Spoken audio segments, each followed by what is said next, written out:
we'll jump straight into this week in wrestling, as I'm sure you're all excited. So excited to hear about. Carl, do you want to kick us off with the Raw that was? I mean, if I have to, I suppose it's our job, isn't it? I'm afraid it is. But as I've said the last few weeks now, I won't dwell on this too long because it wasn't very good. So in terms of the run-through of the card, we had Bayley taking on Shayna Baszler, which resulted in a no contest.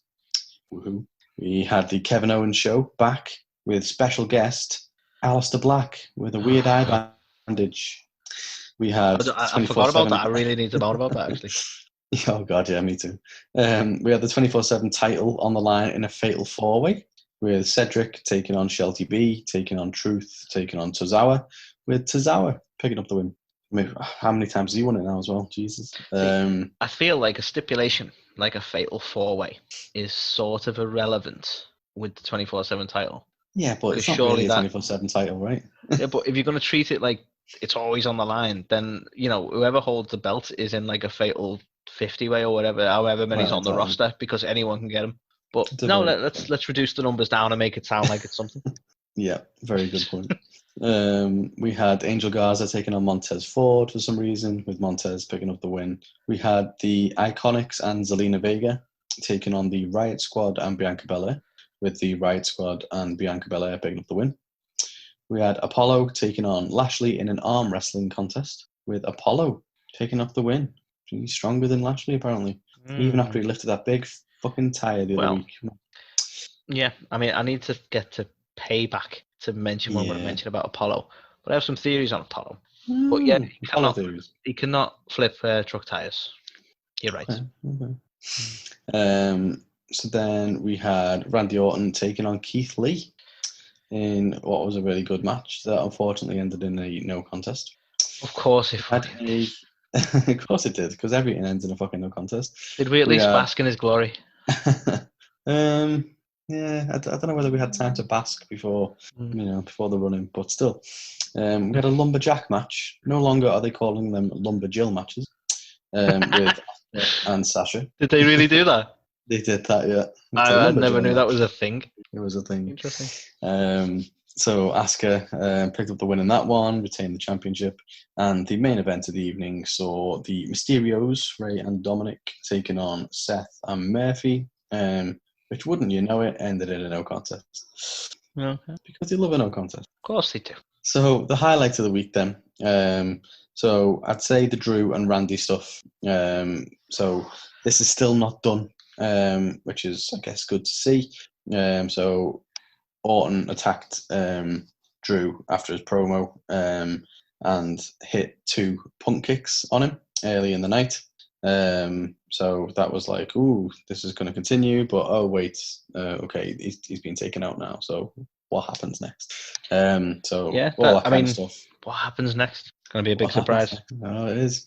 So yeah, it seems like that's not over anyway. So it's good to see that we'll get to see these two kind of square up again at some point.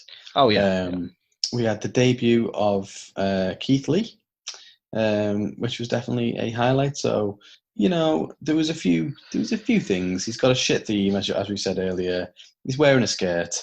You know, he's shaved his beard off. It's not the best looking Keith Lee that we've seen, but you know, he's on the main roster and he's debuting. His new theme still come out with "Bask in His Glory," and we're all like, Exactly. Yeah. Like, yeah, not in terms of aesthetics and theme music and all that. Yeah, it did fail, but I can't deny he come out well. And I wasn't, I was rather outspoken about his run in NXT with the NXT Championship, and I was a bit pissed off. Yeah. But they handled it well, I reckon. So I totally understand you putting that in the highlights. Absolutely, yeah. I think probably me more so than you with his NXT run. I thought after he won the main belt and to be fair, you were very outspoken about the fact that he was just a failure as far as I'm concerned. He was a terrible champ. Yeah, you were saying it way before I got there. To be fair, I was more annoyed when he lost it after like a week or whatever the fuck he had it for. Yeah, but no, I'm much more impressed with this. You know, all that stuff aside, which hopefully will be rectified, you know, sooner rather than later, is actual. You know, they've put him straight into a feud with Randy Orton, which is awesome. He's, you know, catapulted into the main event scene in that regard. So yeah, you've got to love that. The match itself was was looking like it was going to be an absolute banger. But then Drew McIntyre interrupted at the end of the match, going after Randy to get some revenge off the back of them punk kicks. So yeah, and kind of the match gets thrown out. It ends up in a DQ or a no contest or whatever the fuck happened to it. But after the match, Drew's getting interviewed again, and then Orton attacks him again and hits him with a third punk kick. We later find out in the night that the doctors think he's got a skull fracture, and it could be career-threatening. I'm curious about something here, Cal. Go on. We saw Shawn Michaels stand up from a punk kick like it was fuck all. Yeah. We saw McIntyre take 3 punk kicks before it put him down or in an ambulance. Are they weakening the punk kick at this point? I mean, it's certainly looking pretty weak. Just come off SummerSlam where I gave it massive credit that he never managed to hit either the RKO or the punk kick. And no one hit the finisher, so they didn't weaken anything. To this now, where it's like it took 3 to put him down. I mean, at least you can't say that that Shawn's tougher than him because it took he took 3. But because it would have annoyed me if he was put down from a punk kick after the week before Shawn Michaels is like, oh, that hurt. Jesus.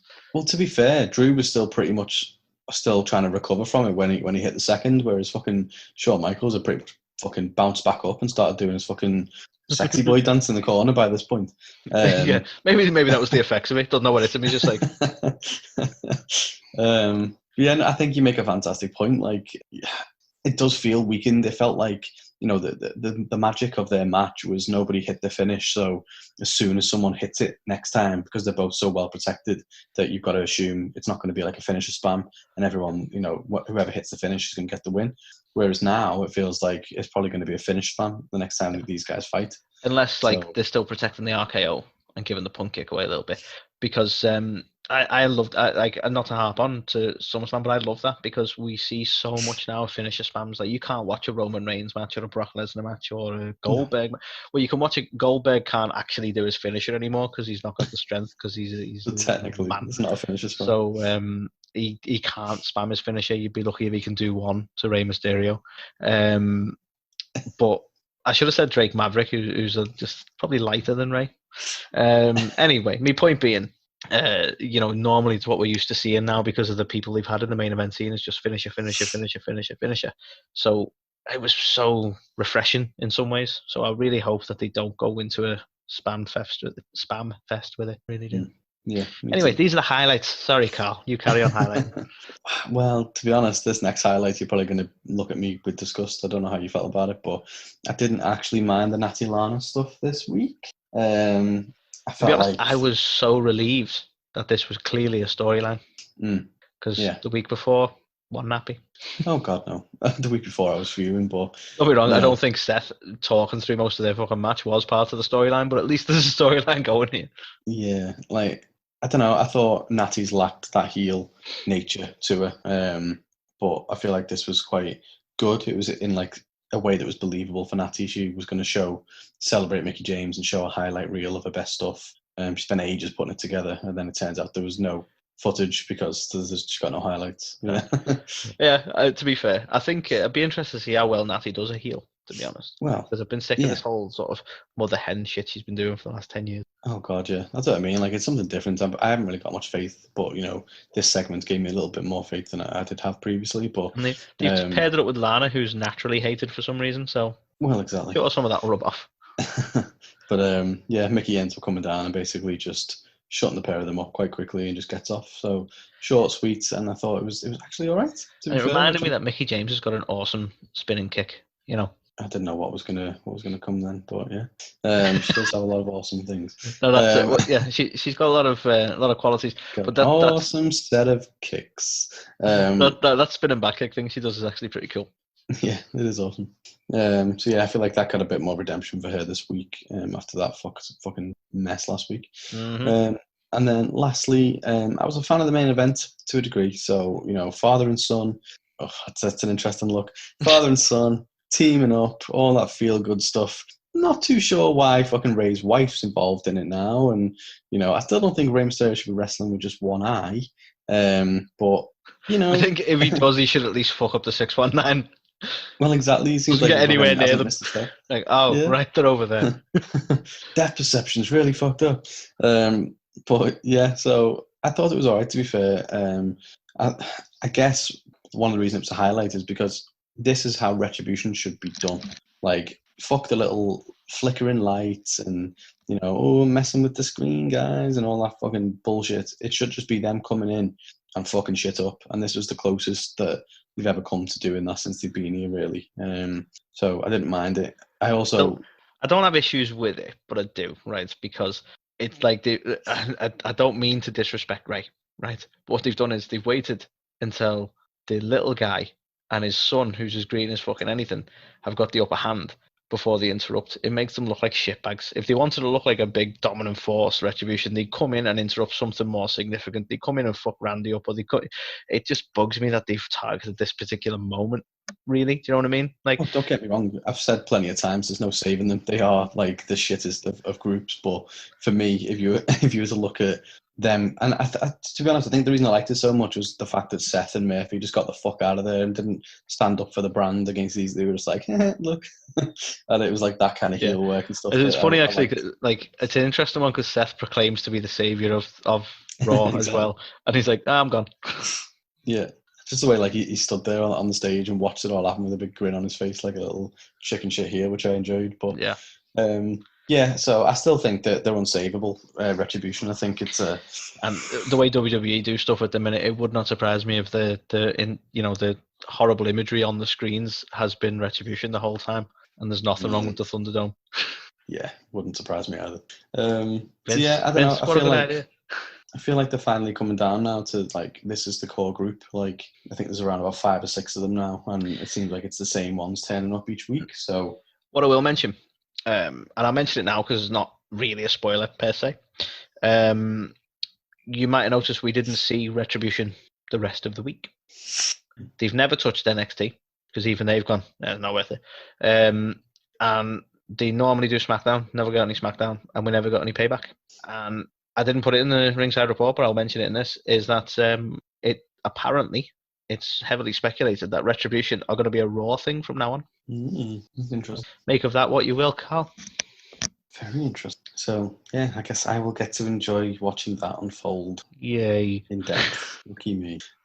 Now for the O-Shites, my friends. The O-Shites. So we had the Battle of the Bad promo with Nia and Shayna. Fucking Haystacks Cal who? Like, fucking retro weird references from fucking Shayna Baszler, and then fucking an Addams Family reject is what Nia Jax comes back with. Like, okay, good one, guys. You guys are really good. Oh yeah, well you're stupid. Nice, yeah, good comeback. So bad. The pair of them can't speak, and to have them two kind of promo on each other was awful. At least they're not going to do something stupid like make them be a team. Well, exactly, right? Then the match happens and there's another disqualification. Nia gets involved, attacking Shayna. So Bailey's there laughing. And then all of a sudden, you do team them up out of nowhere. Nia and Bailey. And they stop fighting and they decide, you know what? We're going to beat them up and take their tag titles even though we don't like each other. Fucking bullshit. So, yeah wonderful. And, of course, because they're going to gel really fucking well as a team. Really, really well as a team. Yeah, exactly. It just makes sense. Like, the tag division needed this. They needed a really well-established team of people who can't talk or wrestle.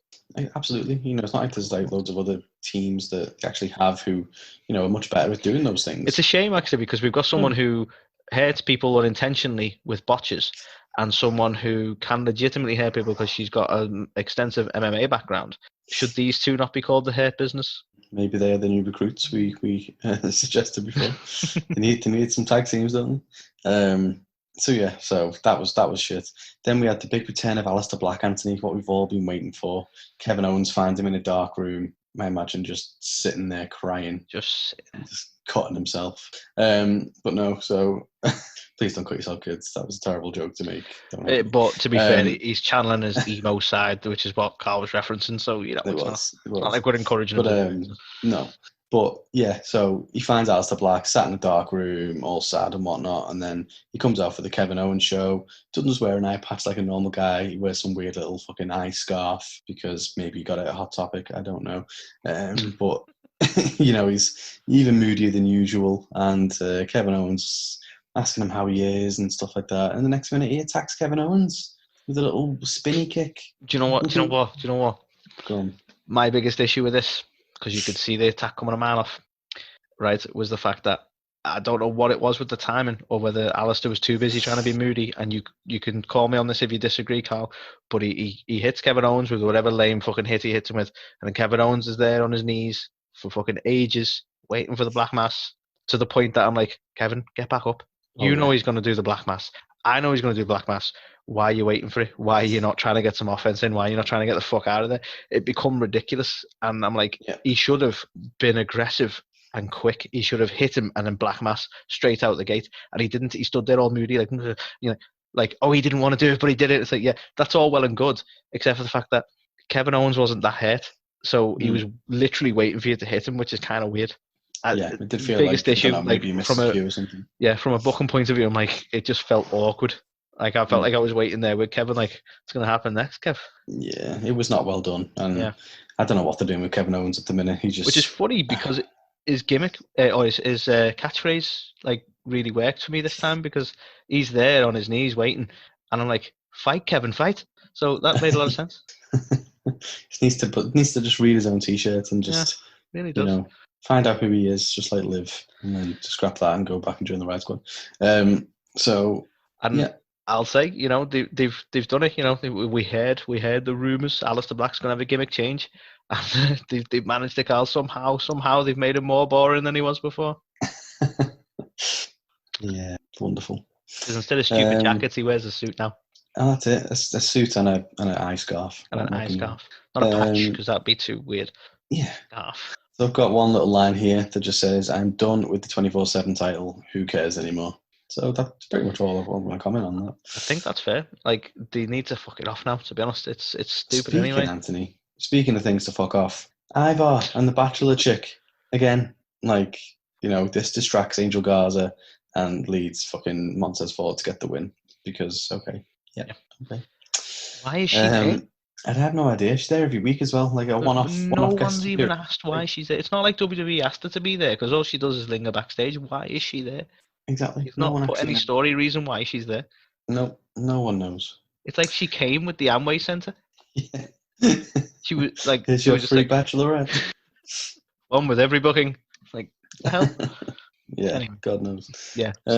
But yeah, so I touched on this before, but yeah, it's back to the old Liv. She's officially back as a Riot Squad member, and you know what? Live and let live. I'm okay with it. Fuck off! You can't. I am, in the sense of, like, I'm gonna let go of all that hopes I had. I'm just gonna let go of all my hope, Carl, and I'm gonna just go. I'm just gonna go. You know what? I didn't mind the Riot Squad. We need more female tag teams. They're a cohesive unit. They shouldn't have split up in the first place for what they've done with it. But I've let go the hopes that Liv was going to be a solo superstar, and I'm just like, you know what? It's fine. We'll stick with the tag team then. It's not fine. It is. I'm not ready. Let it go, Carl. Let it go. Can't let it go.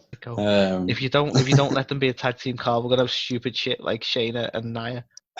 Yeah, I still can't let it go. But yeah, so I don't know. I'm jesting a little bit, but it is such a shame to see that, you know, I thought she was going to be a breakout star. Do you know what? WWE pushed so heavily that she was going to get this sort of push as a single star. So it's on them as well.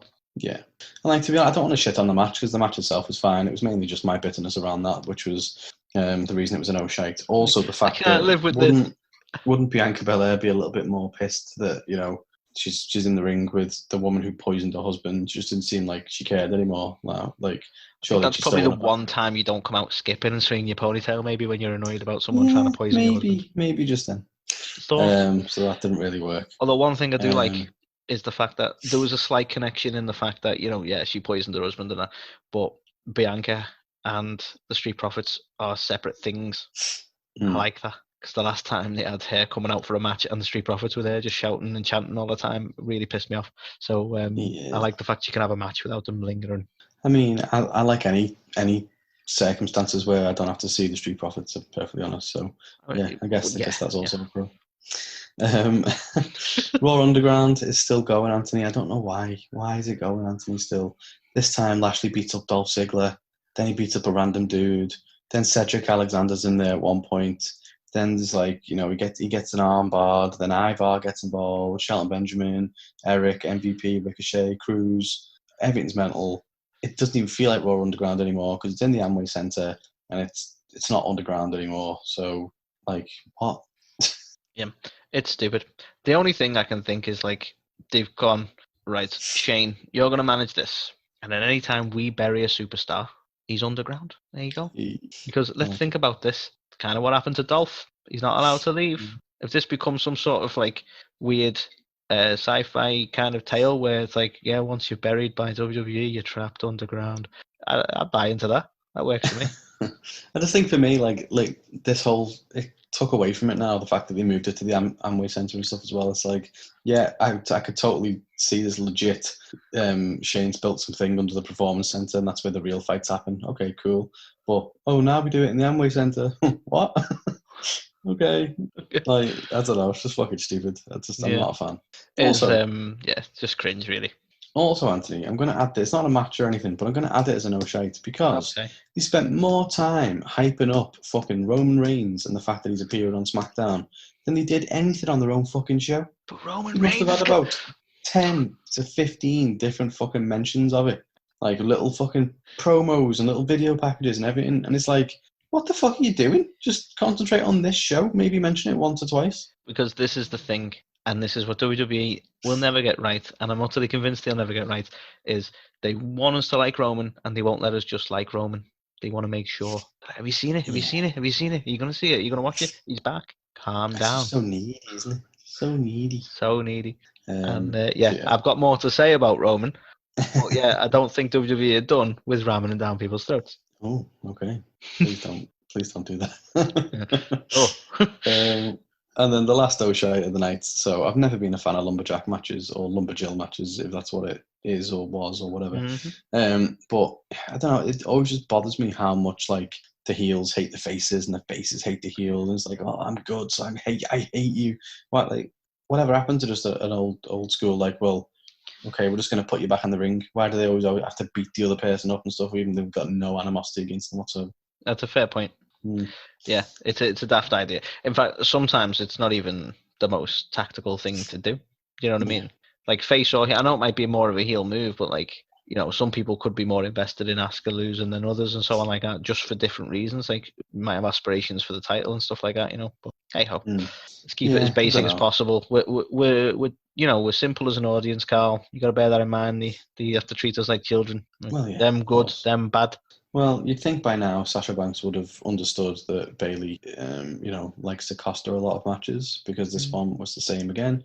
Goes to pass her a chair, Baszler gets involved and stops her for some reason because they're and Asuka are buds now. And then basically Banks is distracted off the back of that and Asuka hits the Asuka lock on her. And so Bayley is at fault again. So I hope it doesn't devolve into a point when those two end up feuding. Imagine it's only been about a year in the fucking making. Slowest burn ever. The annoying thing is I don't mind a slow burn, but when it's so obviously signposted for that long, it's kind of like, fuck's sake, just do it already.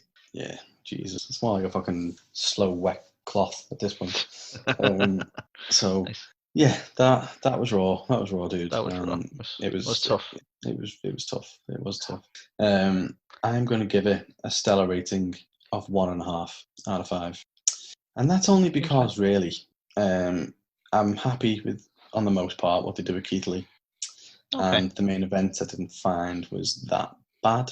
And if I take me bitterness out of the whole Liv thing, I didn't think that match was that bad either. So those are my only kind of reasons. If I give them like half a point each, that's how I kind of arrived at that decision. But it wasn't good.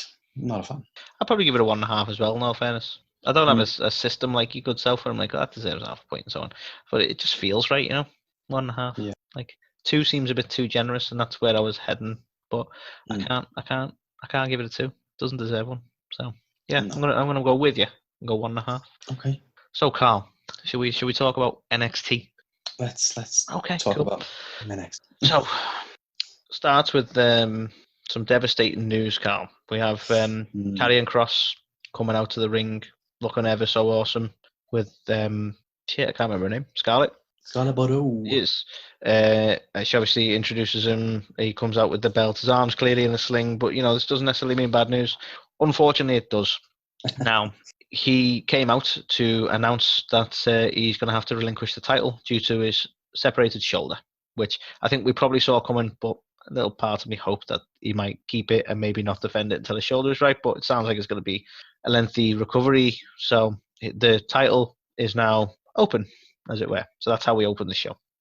We then, first match of the night, we have Breezango going up against Imperium in what was a title match. Now, I don't know how you feel about the booking side of things, but the number one contender was determined to take over, but the title match happened on a normal NXT. Okay. Yeah, bizarre. Yeah, and Breezango took the win. So Breezango are now the new tag champions, which, yeah, I'm totally cool with. We saw the return of Tommaso Ciampa going up against Jake Atlas. Can you guess who won? It was Tommaso. Oh, really? Oh, wow. Wow. We also saw Mia Yim go up against Shotzi Blackheart, and very surprising for myself, Shotzi Blackheart took the win. We then saw William Regal announcing a new 4-way Iron Man match for the NXT title to take place next week on a Tuesday, apparently, because they're not on a Wednesday. Don't know what that's about. This 4-way Iron Man match, Carl, is going to consist of Finn Balor, Adam Cole, Johnny Gargano, and the other guy, Tommaso Ciampa. Nearly forgot his name. So should be a hell of a match given the people involved. Curious who they're going to want to put the belt on. I am quite excited about that, to be honest. It's the first time in a while I would say I was super excited about something like I was excited for Cross and Lee, but this one's kind of like the indie bookers, like smaller guy wet dream of a match, isn't it? Yeah. It's got all your definitely 5'11", 5'10" guys, 5'4" Adam Cole. I'll be so annoyed that sorry, I'll list the card and then I'll talk about why I'll be annoyed with. We saw Pablo Escobar. I can't remember his, but we saw Escobar go up against Isaiah Swerve in a title match for the Cruiserweight title, with Escobar taking the win. I don't think there's any surprises there, really. I couldn't see him dropping the title so soon. We also saw a Kyle O'Reilly, who is not someone I'm familiar with, Carl. I don't know if you've had any knowledge of him. Going up against Drake Maverick, with Kyle taking the win. And we end the night with Io Shirai and Rhea Ripley going up against Dakota Kai and Raquel Gonzalez, with Dakota and Gonzalez taking the win. So that's the card. Right? So I'll just jump quickly back into because it's not really a highlight or a no-shite, because it's just speculation on this Iron Man match. In that the only components of the Iron Man match I'm not thrilled with, and it's not that I don't want him to be in the match, it's that I really don't want him to win, and that's Gargano. I'm not big on Gargano taking the win, Carl. I don't know how you feel about the Iron Man, because everyone's going to have their choice for who they'd like to win, but I wouldn't be bothered about any of the other three. But Gargano, I don't like him as a heel. I've never liked him as a heel. I didn't want him to win the North American title, and I certainly don't want him to win the NXT title. So that's kind of where I am with that. Yeah, I mean, I'm quite vocal the fact that I don't think Gargano can pull off heel. So I think I'd be cool with it if he ends up going face or something like that. But in terms of who I actually think is going to get it, I'd say it's going to be either one of Ciampa or Cole. If I had to put my money on it, I think it's going to be one of them two, personally. But I suppose the interesting thing is who, like after this match, who's the main event feud with? Because obviously Carrion was meant to take it, and then I don't know who was going to go up against him. But yeah, I'm not even sure they had any set plans. They must have, but nothing they were indicating to the fans, let's say, for Carrion. Yeah, so it'd be interesting to see where they go. I'd be very interested to see what happens if they try and put the strap back on Adam for a while. Yeah. Seem a bit redundant at this point, but it wouldn't be the first time we've done something like that. Yeah, interesting. So as highlights go, Carl. My first highlight is actually the tag match with Breezango and the fact that Breezango took the win. I have nothing against Imperium, but they've looked awesome since they've come back as a team. I know Tyler Breeze came back slightly before, didn't he? Because Fandango was injured, but even so, the pair of them have looked awesome since they come back. I think NXT is a better fit for them than I think it was SmackDown they were on main roster wise. But I'm happy to see them get the titles. It makes the tag titles in NXT a bit more relevant to me. So that's going to be my first highlight. I don't know how you feel about Breezango, but all in all, it was a good match. Yeah, definitely. I made up for them. I think they're probably the best tag team in NXT at the minute. Yeah, quite big on them. So it's always refreshing when they can be humorous, they can poke fun, but they can really go in the ring. It kind of I think that's what you need. You need those components, can't you? Being too serious becomes too boring, in all fairness. Yeah. Second highlight for me is the return of Tommaso, and that was just because he looked awesome. He looked really cool. I don't know if there's a slight gimmick change there, whether he's going back to his previous stuff, but I didn't think much of Tommaso before he went out for a bit, and seeing him come back, I'm like hyped. I'm like, yeah, this guy's awesome. So there's something there. I don't know if it's an attitude change or gimmick change, but certainly glad to see him back. He's gone straight into a main title shot, and it'd be interesting to see where they go with him, whether it's going to be a better run for Tommaso or more feuding with Gargano. Who knows? I mean, he's been very vocal about his utilization, hasn't he? Especially when he lost the belt and stuff. So yeah, one of the previous things we mentioned was that he I don't think he tried to say anything too bad about WWE, but that he was sort of frustrated with his position at the time, wasn't he? So be interesting to see where they go with him. But I don't know how you felt about it, but he looked awesome coming back. Like, you know what I mean? Like he looked dominant. He looked ready to go, and I think they might be in a position to push him at this point. So could he be the replacement Carrion for a while? I mean, as long as you don't put him with fucking Gargano again, like he's got the capability of being awesome like all the time. But those two just need to stay away. I know they're about to be in a fucking fatal 4-way against each other, but after that, just keep them apart, man. And the last one, I'm going to call it a highlight because I want to explain why. And that was the way Carrion dealt with everything. We've seen this happen before with Finn Balor, and I think it's an impressive thing that Carrion's done here to relinquish the title, but still look, not to coin a Vince McMahon term, but still look really strong, because he's essentially he's made it out like WWE won't let him defend the title like this, as in, I would if I could, if they'd let me, I would. He's sort of straight away been like, I'm coming back, and I'm coming back for this title. He put the clock out there, like TikTok, kept the whole gimmick thing going. And for such shit news that you have to give out, I think it was handled really well, and it still left you going, fuck yeah, this guy's cool, and I'm sure he's going to come back like an absolute monster. I really hope WWE haven't lost favour with him by then, and he does come back as a monster, but I thought it was just handled as well as it could have been. Yeah, I feel for the guy so much. I'm probably gutted for him. Just to get it after a really good kind of debut and like the build up and stuff, and then for him to not even get a chance to defend it, it sucks. So hopefully he's back. Yeah, very good. I totally agree. And while we're on it, it also goes in Mio Shites as the fact that he can't be the champ. Gutting. Well, doesn't need much more saying than that. Absolutely gutting. As Carl said, it's such a shame. It was a really good run, and you can't help but feel for the guy. Speaking of feeling for the guy, my next shite is poor Drake Maverick.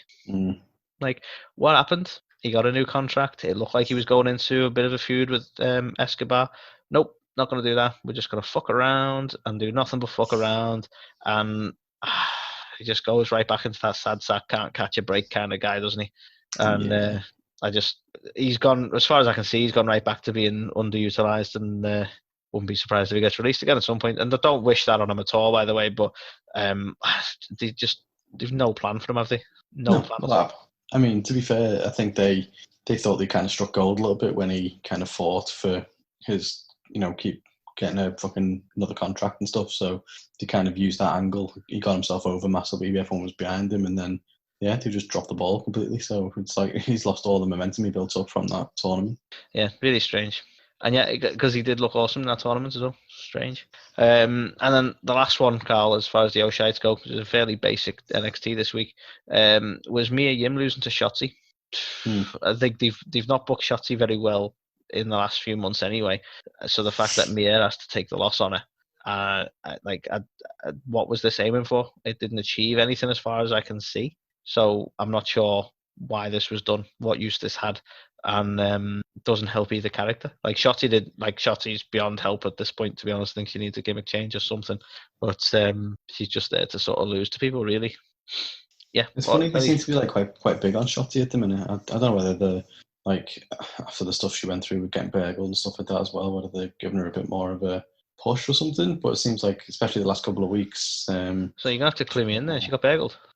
Yeah, so I think it was a car or something, wasn't it, that got broken into, and they stole like all her ring gear and everything. And then like Triple H made her like a new helmet and stuff, but they managed to find the stuff before she had to actually use it. So she had quite a pretty bad time. Yeah, didn't know that. And there's me reporting news. Didn't know that. There you go. But I've nothing against her. Like, if they want to push her, that's fine. But when they haven't been pushing her, it just seems odd to suddenly give her the win over Mia Yim without much provocation, build, or anything. Like, because Mia Yim was kind of like a name, if you know what I mean. Like, if it had been someone I hadn't really heard of, it'd make a little bit more sense. But I don't know. I can't decide what they're doing with it. Is it just me, or does NXT have a good handful of women now who are just sort of floundering around without any real direction? Yeah. When the main rosters are crying out for some decent women, or Raw is crying out for some decent women because SmackDown actually does a lot better. It's just crazy. Like, they need to do some reshuffling. Bring on the draft split for fuck's. What is it? The Raw draft. What do they call it now? Brand draft thing. The draw. I think it's just a draft. Yeah. Yeah, but bring back draft day. Come on, we need this. We need to move some people around. But yeah, as far as it was not a bad week, not a great week. That was NXT. It was okay. It was not bad. Not a great deal happening, but at the end of the day, we've come off Takeover. We've come off a lot of big change. We've had some bad news. You know, they've done everything they can, and they need to start building up some more stuff. So I totally understand that. On that basis, I'm gonna go 2.5. It doesn't quite deserve a 3, but it was not a bad week. Yeah, I'd completely agree with that one. I think the kind of main thing that stood out for me was the Tommaso return, the Breezango win. Obviously, it's not something I was happy about, but like the carrying thing and the fact that he's bowed out kind of gracefully in the announcement of the Fatal 4-Way were kind of the big things that took away from me. And well, we could be quietly hopeful at this point, Carl, that this next week's going to have a higher rating because that Iron Man match should be fucking awesome. With any luck, the characters in it alone should make that a hell of a match. So, fingers crossed, it's gonna at least get a 3 next week, surely. Surely. So, Carl, do you want to light it up like it's Dynamite? Let's do this thing. Superior Wednesday show, I will say every week. Don't come at me, WWE fans. They will. So they will. So the card for Dynamite this past week is we kicked off things with a tag team gauntlet match. So firstly, we had the Young Bucks kicking off against QT, Marshall, and Dustin Rhodes, with the Young Bucks picking up that first win. Then the Bucks went on to face Best Friends in the second kind of leg of that. And surprisingly, Best Friends ended up picking up the win in that due to Hangman Adam Page getting involved and actually costing the Young Bucks the opportunity, which was an interesting development, which led to Best Friends versus FTR in the last kind of match of the gauntlet, with FTR picking up the win in that one. So, I've said this for a couple of weeks now, and I think we say they've made it hard for themselves, but it was a good opener still, but it still wasn't one of the most amazing openers that they usually have, but it was still strong. 80 points on that, yeah. It was stronger than the last couple of weeks, definitely, but not as strong as it used to be. So yeah, that was good. Then we had Lance Archer in action against Sean Maluta. Wonder who won that one? Who do you think? Oh, I had a guess. I'm going to go with the Murder Hawk Monster. Oh, yeah. Bloody hell. Good guessing. Yeah. I just root for that guy, Classic underdog. Then we had another 8-man tag. This time it was the Lucha Brothers teaming up with the Butcher and the Blade, taking on Joey Janela, Sonny Kiss, Griffison, what the fuck he's called, and Brian Pillman Jr. With Eddie Kingston's little crew picking up the win in that one. In what was an okay match. After the match, they announced that all 5 of them are going to be taking part in the Battle Royal at All Out, nice, which is interesting. So we then had the Brody Lee Championship celebration. We had a 3-on-1 match with Big Swole taking on Britt Baker, Reba, and Penelope Ford. And the main event of the evening was Matt Hardy. Big Swole won that one. And the main event of the evening was Matt Hardy taking on Sammy Guevara in a tables match with Sammy G picking up the win. Good old Sammy. Good old Sammy. So in terms of the highlights, as I said, the gauntlet match itself was fine. I thought it was a very decent opener. So Hangman got involved in this, and he kind of cost the Young Bucks. He distracted, I think it was Nick Jackson on the outside, which led to him not being able to get in to make the save for Matt Jackson. But it seemed a bit out of the blue. It just kind of, I know they've been going through a lot of stuff at the minute, but yeah, the fact he just turned up and cost them was a bit like, whoa, what the fuck? They seem to have been awfully random about what they're doing with this whole thing. Like, Hangman's been so up in the air with the Elite for a while now. It's like, just pick a direction and go with it, in all honesty. Like, I know it's a highlight, but I don't know, I'm just like, I need them to kind of get somewhere with this now. Yeah, it's been flip-flopping for a bit, and like I feel like I don't even know what involvement he's got with FTR anymore, but FTR have gone on to win this gauntlet match, so they are now up for the belts at All Out, so it'll be FTR actually going against Hangman and Omega, so that should be quite interesting. I mean, was it that sort of, are they going to try and paint it as that sort of move, like he didn't want to fight his friends, so he deliberately made that happen? Well, I don't think so, because later in the night, the Bucks basically confronted him about what happened at the, called him a big drunk, and kicked him out of the Elite. So Hangman Page is no longer Elite, which is very interesting. Goes against what Twitter have put up. Hangman is all Elite. Shocking. Do you know what? I can't believe I left this out with a little run through, but one of the best highlights of the show was Moxley and MJF's contract signing. Yeah. So yeah, that was awesome. MJF was fucking brilliant, as he always is. Little petty remarks from MJF on there. Yeah. Did he say something about like I'd appreciate it if you respected social distancing, much like your hairline, or just something. Like your hairline. Yeah. So like that was fantastic. And I know Moxley gave his little comeback, but honestly, I think MJF got the better of him there, because he was just like, oh yeah, maybe when you hit puberty or something like that. He includes a clause into the contract that they hadn't read, and it basically meant that the lawyer of MJF could is now got to go and have a fight with Mox next week. So it was interesting just to see, like, oh shit, like that reaction of and because obviously this whole contract signing was not just for the match itself, but it was to ban the use of the paradigm shift. So obviously MJF and the lawyer and everyone celebrating. Solid campaign that he's had in. Oh yeah, of course. So obviously they're all celebrating and jumping around and calling him stupid, and then they find out about that stipulation, and basically if that match doesn't happen, then not only like MJF doesn't get his match basically. So it's like shit. So the lawyer can't back out. So yeah, quite looking forward to that. Should be quite funny. Oh yeah, definitely.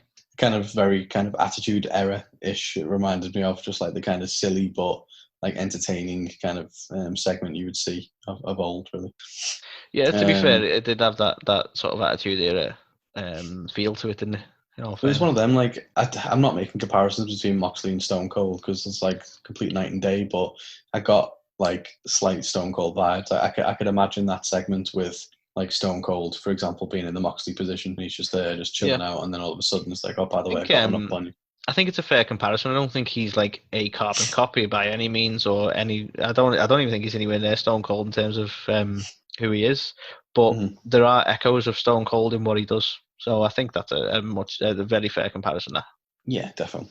So yeah, I thought that was boss anyway, so I love that. Speaking of boss, Dark Order. How cool are they? Who knew? Who knew that they were actually anything decent? But so they basically brought out a casket, laid it on the stage, and said that the case or the casket is closed on the Nightmare family. Brody Lee was fucking excellent in this segment. Like, welcome to the main event, Brody Lee. Like, this is a prime example of somebody who was a WWE cast off as seen as someone who can't talk and can't really do anything. Yeah. Was just there to be like a henchman. And yeah, like fucking hell, excellent promo, excellent look, excellent kind of character work and stuff like that. Just absolutely loved it. Yeah. Thought it was really, really good. No, you can't fault him. He's doing really good work with it at the minute. And we were all a bit up and down on the Dark Order, and he's still got a way to go. But they're heading the right direction with the stuff they're doing now. As a whole, not even just Brody. No, definitely. And I love the way he was just like, yeah, I'm not going to be a fighting champion, which is what we wanted, because it wouldn't have made sense. But then, yeah, like everyone kind of comes out to try and, get rid of him and stuff like that. And, Scorpio Sky, I think, might be the one who's next in line for that kind of feud, potentially, which will be huge for Scorpio, I would say. Yeah, it would be good, to be fair. Really, really enjoyed that. 3-on-1, I actually enjoyed it, to be fair, which is, I wasn't expecting to. I thought it was going to be like, I don't know, but it was silly, but it was part of like that really good story about it. So, Britt thought she'd managed to pull one over, and, Reba can't fight, and Penelope Ford was kind of just trying to fucking in it on her own. Britt couldn't do anything because she's still in the wheelchair, and then not only did she not get one up on her, but now Swole gets to pick the stipulation for their match All Out. So, yeah, looking forward to that. And then I thought this was quite clever. So from the Dark Order as well. So they basically showed that Tayanara Conti has now joined them. So this is like a really good example of the storytelling that they do. So she was originally just paired up with fucking what's her face? I can't even remember her name now. Yeah, who's it? Yeah. Anna Jay for like in the tag team tournament. And then it's like, well, they got teamed up, and Anna Jay's already part of Dark Order. So like that's when she started to kind of get the prongs in, and then to basically manage to get her on Dark Order as well. So I like that they're not just stopping now; they still feel like they're continuing to recruit and they want to take over. Yeah, and I kind of like NWO vibes. Oh yeah. Yeah, it's like when are they going to stop? Like how many people are going to be on Dark Order at this point? So that's the thing. Yeah. I wonder if that. I feel like there is an echo of like they're heading to something big, but nothing too much has been revealed. You know. Yeah, honestly, no idea. But I'm enjoying it, which is definitely different because I didn't think I was. More than we could have said, because a bear man, the Dark Order have been around since AEW's inception, and who would have thought that we'd be enjoying it so much now? Like, because it wasn't going very well initially. Let's be honest. No, definitely. So I'm happy that they didn't just scrap this one like they have done with so many other things that fans didn't respond to. They kind of had a long-term vision for it seems. And I think that's probably the sign, isn't it? Like when they've had the Nightmare Collective and stuff, they haven't really had a long-term plan, or certainly one that didn't involve Awesome Kong. So it kind of was like, well, we need to end that. But they've obviously known where they want to go with the Dark Order, as far as I can see. Yeah, definitely. And then the last one is just another great main event. So tables match. I just thought it was awesome. It's also something really minor and stupid, but like it's a bit petty. In WWE, the amount of times a table match is finished by someone accidentally falling into the table, or like them putting themselves through the table by accident and that kind of thing. Like, you know, they set the rules out quite clearly. This has to be like an offensive, like you have to put someone through the table for it to end. I feel like that was quite good because you felt like it wasn't just going to be like something. You know, some kind of schmoz. You know, the way it's going to be a stupid thing about it, it's going to be it has to be a deliberate effort from the opponent sort of thing. Yeah, exactly. And it meant as well that they could do more table spots, which is what you want from a tables match. You don't just want the first time someone goes through it to be, like they could actually accidentally put themselves through it and who'd have thought not end. Not reinvent per se, but who'd have thought you could make a tables match more exciting? But like you say, like he rolls out of the way. Nope, doesn't count. Yeah, boss. So it's like exactly. Do you know what I mean? So like, whereas it was WWE, that'd just be right match over. So you get to see one table break, whereas we got to see fucking shitload. But that's Vince. Look, I know you're a billionaire, whatever you are now, Vince. But I mean, come on, Tony Khan. He's spending some table money. You're not willing to spend any table money. It's all about that table money. But yeah, so Sammy ends up winning this. He absolutely fucked himself at one point and ends up with a massive gash on his own from the way he landed on the table. The only downside is I didn't get to kind of watch this. So I watched it via a stream, this episode, and it had like picture-in-picture. And it kind of took up most of not most, but took up a large portion of the match, which I felt was a shame. I felt like as a result of that, I felt a bit rushed because they were like, you know, wasn't much time, and also they had to compete with the picture-in-picture stuff. So that'd be my only kind of negative to it. But all in all, I thought it was a fantastic main event. And then after the fact, Orange Cassidy comes legging it out and attacks Jericho, who's on commentary, and then they just start battering each other as it goes off air. So that was the good stuff. Yeah, definitely. In terms of the bad stuff, so the shites this week. Just Lance Archer, man. Like, fucking that dude just sucks. Yep. Like, this is this is where I'm going to be fair, and I don't know whose decision. I'm not going to put it squarely on AEW shoulders, but this is where we're not just fanboys. AEW don't always get it right. This guy has been booked fucking shit. Oh god, I feel so bad on him as well because there could be something in there. Do you know what I mean? Like, he could be like a monster villain, but he's just like so cartoony. Even I feel like they're trying their best to not make him as cartoony. Like this week, he wasn't as cartoony as he has been, but it was still just a bit over the top. And then like after the match, Jake cuts a promo, which was okay for Jake. Like by Jake's standards, it was like very just bland. Then Taz comes out and he cuts a big promo with his posse. Then Darby Allin comes out, and then he goes after Ricky Starks, which I actually did enjoy quite a bit.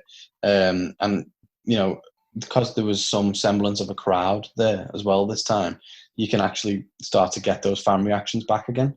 not manufactured by like their own people, or not. You can't hear it on a fucking Thunderdome. Like actual fans, the thing that we're missing from wrestling, and like people are fucking super over on Darby Allin. So like he's massively over, which is you can clearly see now, which is good. I kind of get that. He's edgy, isn't he? I bet you the kids love him. Well, you say that, but isn't Aleister Black edgy? The Generation Z probably love Aleister Black as well. So that, I don't know. I wish that he would just do something different with Lance, because he's got the capability to be something. He has, yeah. But he's just, I don't know. It's just, it doesn't come across as like a monster. It comes across as a moron. So then the 8-man tag was just meh. Like, it feels bad saying this, but I just didn't really care about any of them who were in the match. Like, there was nothing that made me really invested in it. Like, I like Butcher and Blade, and obviously I like fucking, what do you call it, Lucha Bros. But like, meh, I didn't really care that much about the match. After the fact, Kingston came out, he cut a promo, which again, for someone as good of a talker as him, wasn't his best work. He was just very much like, yeah, just so you know, we're putting you on notice, we're going to be in the Battle Royal, yeah, we're a team now, kind of thing. Yeah. So, wasn't great. And then lastly as well, QT Marshall, just fuck that guy. He's shit, man. I think I've said this for a couple of times now. Every time I see him, he can't work, he can't sell, he just doesn't show any range whatsoever. He's awful. Yeah. He's so bad. I have no idea why this guy gets so much TV time. Like, baffles me. Absolutely baffles me. Like, he's got nothing. He's got nothing to him at all. I know he's Cody's mate. So I can't disagree with you, though. He doesn't show a lot. He doesn't show much, really. He has an apple. No. Well, exactly. He's got an apple. He's obviously been paired with fucking bunny. Oh, right. I thought you were making another fruit joke. Hey, the apple's been paired. Bananas, that means. Hey. Anyway. Got some plums, that guy. Anyway. Hey. Anyway, his little partner there, she's a bit of a peach, Ali. Nicely done. Yeah. So I don't know. I just think I don't get the guy. I don't get why he's part of the Nightmare family. I just don't get it at all, and I just think he's awful. So I would just like him off my screen, please, because he's just crap. So I like the please, Tony. If you're listening, please. Yeah, he's definitely listening, 100%. So yeah, that was Dynamite this week. So for me, I think it was good. It wasn't one of the stronger shows, but there were some really good bits in there. The MJF and Moxley thing, the table match. I like the two big standouts. But for me, I'm toying with this, whether to give it a 3 or a 3 and a 5. But I feel I don't want to be swayed by my fanboyism, so I feel like it was a 3 show for me. I don't want to agree with you the whole night, but yeah, it was a 3 for me as well. Yeah, it's one of them. Like, it was enjoyable. It was still probably the most enjoyable out of all the shows for me this week, but it was just... Even Payback. Well, now. Yeah. So, yeah. 3, I think, is fair, I would say. Yeah, 3's all round. Huzzah. Right. So, I'll run through SmackDown if I could then, Carl. Yep. So, we saw, as far as the card goes, Jeff Hardy going up against Shinsuke Nakamura in a title match, with Jeff Hardy taking the win, obviously. We saw Matt Riddle go up against Chad Gable, not Shorty G, Chad Gable, with Matt Riddle taking the win. We saw Drew Gulak going up against Braun Strowman, of course he fucking was, with Strowman taking the win. We saw Cesaro going up against Kalisto, with Cesaro taking the win. Then we saw Big E and Heavy Machinery versus The Miz, Morrison and Sheamus, with Big E and Heavy Machinery taking the win. That's our card. Nice and quick. Let's get through it. Right, so, highlights, Carl. The return of Sami Zayn. Mm-hmm. Don't know how you felt about it. Wow, there's some storytelling going on. Nice. Never relinquished the title. Comes back in a... I'll be honest, they just mimicked what CM Punk did to John Cena. But other than that, awesome, he's back. I like it. He can talk. Why not? And they haven't just brought him back and aligned them up really with the other two Aztecs. So yeah, I don't know how you felt about it, Carl, but that was certainly one of my highlights. It was nice to see something happening with the Jeff stuff, and I actually think they put on a good match, and I think that's clearly where it's headed.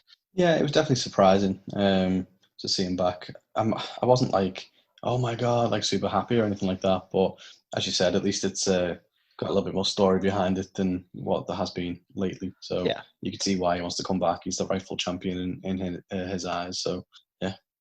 Awesome. The next highlight, Carl, I'll just jump straight on it. Paul Heyman. Paul Heyman's got to be a highlight, Carl. Got to be in the highlight reel for your good self as well. Yes. So, guys, Paul Heyman's back. He is, surprise reveal, the manager of Roman Reigns. Heel Roman. Yeah, fucking brilliant idea. We've been moaning about it for so long. We've been saying it for so long. Roman needs a mouthpiece. Who better than the man himself, Paul Heyman? We mentioned earlier, Brock's a free agent, and it might make sense as to why Paul Heyman's now representing someone else.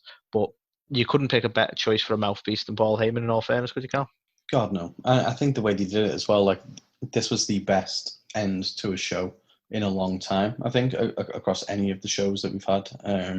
Just the way it kind of did that reveal, and it was that big shock moment of like, holy shit, like Paul Heyman is like with Roman Reigns. For those who didn't watch it and are relying on us, the night consisted of I can't remember his name, Carl. I do apologise because he's a popular guy. Is it Pierce? Somebody Pierce? Adam Pierce, thank you. Trying to get the 3 participants in the triple threat match to sign contracts for the triple threat match. So it wasn't your typical contract signing, let's all get a table out and have a big fight. You had to pursue these people. And there were stipulations. Strowman wanted a match with Gulak because Gulak attacked him with a chair. I don't think he even had to try with Bray, just had to find the fun house, which, as we know, is just backstage. So that's cool. So yeah, but he pursued all night trying to get Roman, and then they used that he finally gets into Roman's locker room, and they use that opportunity as a reveal for Heyman. So that massive highlight. Good to see Heyman back, and the definite right choice for Roman. The best thing they could do for pushing him as a heel. I do have some reservations, which we will talk about. So, do you have any other highlights, Carl? Because they're literally the 2 I had. I had no others. Did not like anything else. No, it was very bland, to be honest. I think the only other thing which would be a minor highlight is obviously we got to see quite a bit of Vinnie Mac, and I'll always love seeing a bit of Vinnie Mac, and I think the way how he handled that Adam Pearce guy and was kind of like, well, you better get the fucking contract signed, otherwise, I'm gonna fucking kill you, basically. Yeah, so, I can see what you put. I mean, I'm not that over on Vinnie Mac, and I don't know what the hell these days. So I get why he would be a highlight, but yeah, all right. I'd probably be remiss not including that. So thank you very much, Carl. So as far as the O'Shites go, and I'll jump straight into this, is the issue I have with the Roman Reigns thing is he showed up at SummerSlam, blindsided the new champ, laid his claim, lifted the belt, I won a title match, and then was exceedingly difficult and didn't sign the contract. So we're still up in the air as to whether he was going to be in this triple threat match. And I'm like, didn't you want the match? I don't get why you would be the obstructive one. Yeah. Like, if anyone was going to be difficult about this, wouldn't it be Bray? Because if he doesn't sign the contract, the champion's not there for the match. Like, this has no bearing. Like, you're either in the match or you're not, Roman, and you want to be in the match. I don't understand that. Yeah, I think it was probably solely used as like a heel tactic to be like, oh, look, he wants more money now, and he's like, oh, he thinks he's a big guy now, stuff like that. So yeah, I suppose it's more the fact that WWE don't put any stake in contract. Like, they need to sign the contract, but we're still going to advertise the triple threat. Oh yeah. Only you guys need to sign a contract. Every other match is happening, whether they fucking like it or not. It's the whole concept of contracts is fucked anyway. So you've got a point. Normally it would be some sort of leveraging point, or as Roman said, I need to read through it or whatever. But it's like, you can't read. Just kidding. Just kidding. But yeah, just like, I don't know. They want to put weight in contracts when they feel like, and it's still a little bugbear of mine. So that was the issue I had with that, in all fairness. The other issue I had was the human choo-choo train himself, Braun Strowman, deciding to squash Drew Gulak. Like, I bet you Gulak's really glad that they worked out his contract and he didn't leave WWE the way they've booked him since he stayed. Like, I bet you he's so thrilled with that being squashed twice now by Braun for no reason other than just to make Braun look strong, even though we already know he's the monster among men because they keep fucking telling us. But nevertheless, he did. He came, he squashed. That's fine. Poor Drew. He came, he saw, he squashed. I don't know why, but I really, really hate that train thing. It's stupid. Yeah. Like, nobody should get hit by the Strowman Express because you see it a mile off. He stands in the ring going like, get out the way. Yeah. It's so easy. Drew did not have to be hit by that at all. Anyway. And my last shite was just Jeff is shit. Discuss. No, I'm not big on Jeff. Never have been. I don't know. Don't like him as a champion. I hope Sami Zayn ruins him. But won't be a payback because. Anywho, that's it for O'Shites. Unless you have any more, Cal. So I don't know whether this is an O'Shite, but this is one that I'm interested to get your thoughts on. Regardless, is Alexa Bliss. I don't want to talk about it. Move on. No, we'll talk about it. I don't like it. No. I was kind of like quite set in like, okay, we've dropped that now. Fuck it. I don't really know why it was important to do what they're doing with it. I think whatever character she's going to play now won't be as good a heel as she formerly was, assuming they're going to go down the heel route. But I think they're going to go for this demented weirdo thing. I really don't know what they're going for at this point. And I think you hit the nail on there the other week that it's a character that is probably more applicably played by Nikki Cross. Yeah, that's the thing that is throwing me a bit, because obviously the breakdown of their friendship was because of the whole Nikki had a title shot and she lost and she was upset and blah blah blah, and she was the one doing all the pushing to Alexa, and now all of a sudden you've got Alexa partly in with the Fiend, and then Nikki's back being a good guy again, and now Alexa's like losing her shit and smashing coffee mugs and stuff, and it's like, hang on. Yeah, I'm not so. I mean, there's a bit more of that at Payback as well, guys. But I'm not. I don't know. I'm not big on it. I must admit. Yeah. Are you intrigued? Does it intrigue you, Carl? Because she's changed her look. I just feel like she's trying to be the Harley Quinn to the fucking Fiend's Joker, isn't she? So. Well, people fucking loved it when she dressed as Harley Quinn that one time. So that wouldn't surprise me if they lead into that. In all fairness. Yeah, I feel like that's the way it's all going to go. I would imagine. Obviously we'll go through Payback in a minute, but I'd imagine if whatever happens there, then Bray might have more involvement with Alexa going forward. Yes, he might. So overall, SmackDown, I can't give it more than I give NXT because it just did not deserve it. So I'm gonna say a 2. Better than Raw, worse than NXT. Firmly a 2. You disagree, Carl? What's going on? I don't even know if it's a 2. Like, literally the only thing that I absolutely popped for was the Paul Heyman Roman thing. Like, just the mere fact that you popped for that, was that not better than Raw? Okay, I'll put it as equal with Raw in that sense. Then I'll put it as a 1.5. Okay, thank you, Carl. I appreciate that. Okay, so that was SmackDown, guys. Even if Carl doesn't agree with me. Greetings and salutations. It's your man CD, the fallen angel Christopher Daniels. And I'm out here in the Southern California sunshine, making my way through this quarantine like everyone else. Hopefully you're all home, safe, and healthy. I want to do a quick shout out to Carl and Anthony, who are the leaders of the A to the K Wrestle Talk podcast. You guys can watch that on YouTube, listen to it on Spotify, etc., etc. And I just want to say I appreciate their support.